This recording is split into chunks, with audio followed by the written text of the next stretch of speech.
(36년) 기다린 복수. 한국 승부차기로 사우디 꺾고 8강 진출. 군자의 복수는 10년이 지나도 늦지 않다.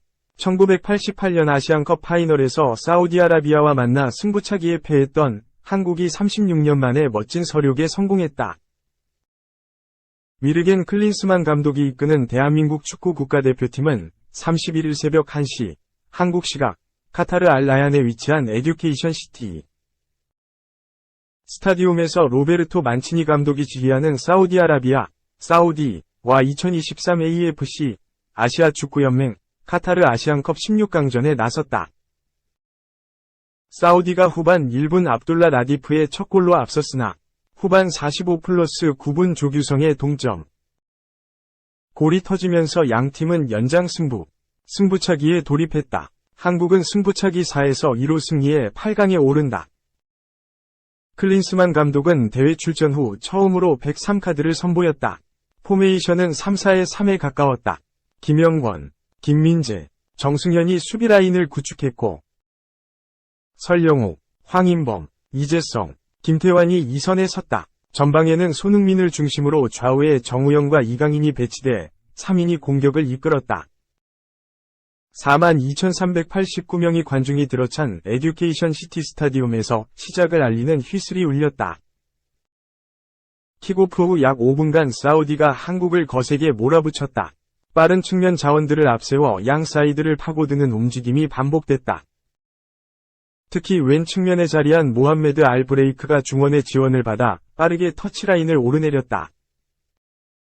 전반 12분 사우디가 미드필더 압둘라 알-카이바리의 슛으로 포문을 열었다. 뒤편에서 3개 때린 슛은 골문 위로 높이 솟았다. 첫 번째 공격 찬스는 손흥민이 직접 만들었다. 전반 19분 손흥민이 왼쪽으로 텅 빈 하프 스페이스를 따라 공격에 나섰다. 곧장 오른쪽에서 김태환이 이강인의 패스를 받아 쇄도했지만 오프사이드가 선언됐다. 이번엔 설영우의 긴 크로스가 이강인을 향했으나 수비에 막혔다. 선수들 간 몸싸움도 치열했다. 전반 24분엔 김영권이 공격수 살레 알-쉐흐리와 충돌했지만 주심은 구두 경고를 준 뒤 상황을 마무리했다. 김태환이 볼을 탈취한 뒤 빠르게 전방으로 롱킥을 뿌렸다. 홀로 전방에 남아있던 손흥민이 특유의 스피드를 활용해 골키퍼와 1대1 찬스를 만들었다. 곧 사우디는 벤치에서 교체 신호를 보내기 시작했다. 사우디도 공격에 나섰다. 살렘 알-다우사리와 살레 알-쉐흐리를 앞세워 중앙을 파고들었다. 알-쉐흐리의 슛은 대각선으로 빗나갔지만 한국 처지에서는 매우 위협적인 찬스였다.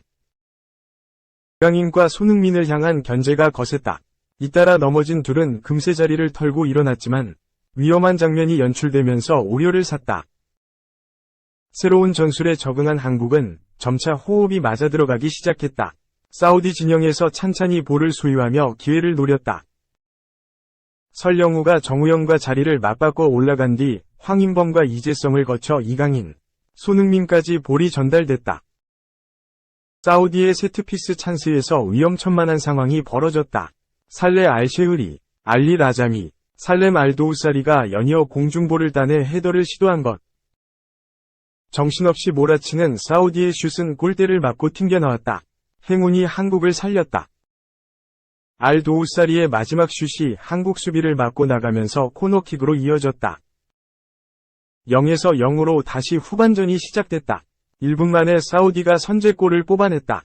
후반 시작과 동시에 살레 알-쉐흐리와 교체돼 들어간 라디프가 첫 골을 폭발했다. 라디프는 교체 투입 후 1분도 채 되지 않아 한국의 골망을 흔들었다. 후반 8분엔 모하메드 칸노의 슛이 골문을 조준했다. 실점 후 클린스만 감독은 황희찬을 소환했다.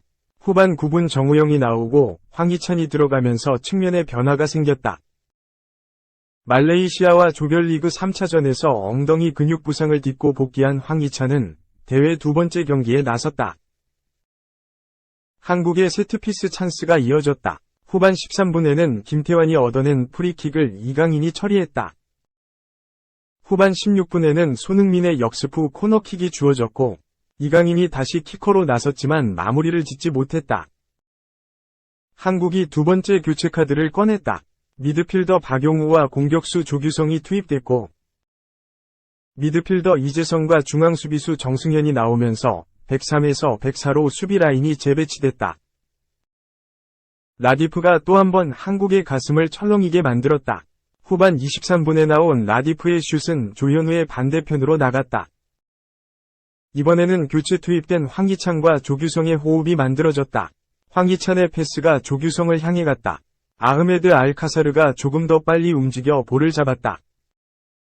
주심 판정에 지속적으로 항의하던 만치니 감독이 후반 34분 끝내 경고를 받았다. 만치니 감독은 그저 여유롭게 웃어 보였다. 거듭된 코너킥 찬스에도 한국은 기회를 살리지 못했다. 후반 40분에 손흥민이 때린 슛이 상대 수비를 막고 나오면서 찬스가 무산됐고 이강인의 크로스에 이은 설령우의 헤더도 골문을 통과하지 못했다. 추가 시간은 10분이 주어졌다. 추가 시간 2분 조규성의 헤더가 크로스바를 강타했고 1분 뒤 황희찬의 헤더가 골키퍼 손에 막혔다. 이어진 황희찬의 왼발 슛도 골대를 살짝 비껴가고 말았다. 한국은 추가 시간 내내 공격에 나섰다. 추가 시간은 10분이 주어졌다. 추가 시간 2분 조규성의 헤더가 크로스바를 강타한 것을 시작으로 공세를 퍼부었다. 마침내 후반 추가 시간 9분 기다리던 첫 골이 터졌다. 후반 교체로 투입된 조규성이었다. 2년 전 이곳에서 가나를 상대로 멀티골을 꽂아 넣었던 조규성이 영광의 순간을 재현했다. 연장 전반에도 한국이 주도권을 쥐었다. 박용우, 김민재의 헤더가 사우디의 골문을 조준했다. 사우디도 반격에 나섰지만 하산 카디쉬가 허공에서 헛발질했다. 황희찬의 슛도 위로 떴다. 연장 전반 14분엔 황인범이 절뚝이며 나왔고 홍현석이 투입됐다. 한국의 네 번째 교체였다. 이어 황희찬이 다시 슛 찬스를 잡았지만 추가 득점 없이 연장 전반은 종료됐다. 연장 후반 시작과 동시에 조규성이 포문을 열었다. 황희찬, 손흥민이 연이어 골 사냥에 나섰고 조규성과 공중볼을 다투던 아흐메드 알카사르 골키퍼가 머리를 부딪힌 충격으로 잠시 쓰러졌다. 사우디의 역습이 나왔지만 금세 상황은 마무리됐다. 연장 후반 3분, 6번째 교체를 끝으로 사우디의 교체 카드가 모두 소진됐다. 연장 후반 9분엔 이강인의 강한 왼발 슛이 알카사르의 손에 막혔다. 알카사르는 다리에 쥐가 난 듯 또 그라운드에 쓰러졌다. 연장 후반 11분엔 김민재가 나오고 박진섭이 투입되면서 한국은 마지막 교체 한 장을 남겨놓게 됐다. 막판까지 양팀은 맹공을 퍼부었다. 설령우가 사우드 압둘하미드에 떠밀려 고통스러워하는가 하면 사우디 공격 상황에선 김태환과 라디프가 충돌해 치료를 받았다. 결국 승부차기로 운명을 가릴 잔인한 순간이 왔다. 사우디의 선축으로 승부차기가 시작됐다. 모하메드 칸노가 사우디의 1번 키커로 나서 성공했다. 1에서 0. 한국의 첫 키커 캡틴 손흥민도 성공했다. 1에서 1. 사우드 압둘하미드, 김영권도 성공해 2에서 2 동점이 됐다. 3위 알 나에이의 킥이 조현우에 막혔다. 2에서 2. 한국의 3번 키커 조규성은 깔끔하게 성공했다. 2에서 3. 압둘라흐만 가리브의 킥을 조현우가 또 선방했다. 2에서 3. 한국이 하나만 더 넣으면 승리를 확정하는 순간 만치니는 등을 진 채 피치를 떠났고 황희찬이 성공시켜 4에서 2로 8강 진출을 확정했다. 한국의 8강 상대는 16강에서 인도네시아를 4에서 0으로 완파한 사커루, 호주다. 호주와 8강전은 오는 2월 3일 새벽 0시 30분 한국 시각 카타르 알 와크라에 위치한 알 자누브 스타디움에서 펼쳐진다. 2. 음바페 대체자 찾은 PSG 충격. 이정효는 2,500억 오른쪽 화살표 협상은 없다. 프랑스 매체 르십스포르트는 30일 PSG가 음바페의 후계자를 찾았다. 이정효는 1억 7,500만 유로, 약 2,517억 원, 이될 것이라고 전했다. 이 매체는 음바페의 미래는 여전히 불확실하지만 PSG는 음바페의 이적 가능성을 대비하고 있는 것 같다. PSG가 1억 7,500만 유로의 바이아웃 조항이 있는 레앙 영입에 관심이 있는 것으로 전해졌다며 음바페가 팀을 떠날 경우 PSG 위 캄포스 단장은 명확한 계획을 가지고 있는 것 같다고 언급했다. 또한 레앙도 PSG 이적에 관심을 가질 것이다. 하지만 영입에는 막대한 비용이 필요할 것이다. AC 밀란은 레앙의 이적 협상에 임하지 않기로 결정했다며 PSG가 바이아웃 금액을 지불해야 레앙 영입이 가능할 것으로 점쳤다. 음바페는 올 시즌까지 PSG와 계약되어 있는 가운데 재계약은 불투명하다. 음바페는 레알 마드리드 이적설이 끊이지 않고 있다. 스페인 매체 스포르트는 지난 25일 레알 마드리드는 음바페 영입을 위해 비니시우스를 희생시킬 것이다. 레알 마드리드는 음바페가 합류한다면 비니시우스를 즉시 방출할 것이라며 레알 마드리드의 페레즈 회장은 계속된 실패에도 불구하고 음바페 영입에 집착하고 있다. 올 여름 이적 시장에서도 음바페 영입을 시도할 것이다. 음바페와 비니시우스의 영향력은 비슷하고 두 선수는 공존할 수 없다고 전했다. 프랑스 매체 풋볼 365는 PSG는 음바페를 설득하기 위해 엄청난 연봉을 제안할 계획이다.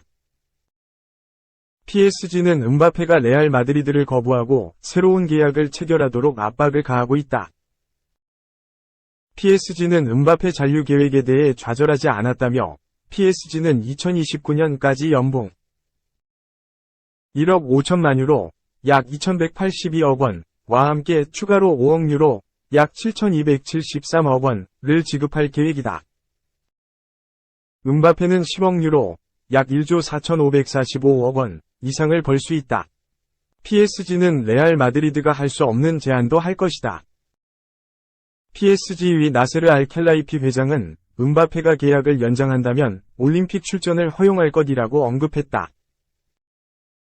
PSG 위 나세르 알켈라이피 회장은 더 이상 숨길 것은 없다. 돈의 문제가 아니다. 음바페가 팀에 잔류하는 것을 원한다. 세계 최고의 선수인 음바페와 가장 어울리는 클럽은 PSG다.